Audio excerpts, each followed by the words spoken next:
الفلوماك ده ما بيفصلش كهرباء خالص عن الموتور. وصل كهرباء كده، وصلنا كهرباء. اللمبه دي بتعبر عن الحمل اللي هو الموتور، ومع ذلك الفلوماك ما بيفصلش عنها كهرباء ابدا بشكل مستمر.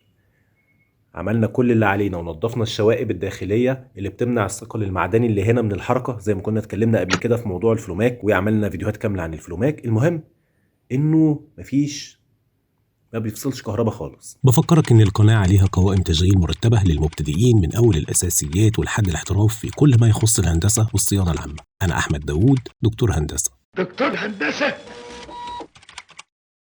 بعد الفحص ولفيت حوالين نفسي اكتشفت انه العطل في السنسور اللي هنا، السنسور المغناطيسي ده اللي هو زي ما قلت لك قبل كده الثقل كان بيقرب منه او بيبعد عنه حسب مرور الميه، فبيخلي الفلوماك يفصل او ما يفصلش. هنا السنسور ده تالف مدي على وضع التوصيل على طول، زي ما انت شايف اللمبه ما بتفصلش.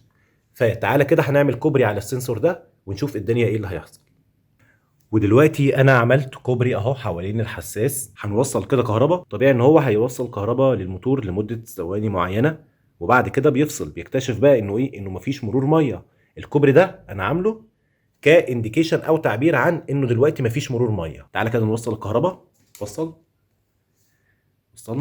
ادي اللمبه نورت، يعني الموتور كده شغال. هو دلوقتي مش حاسس بمرور ميه، وبالتالي هيفصل كهرباء دلوقتي.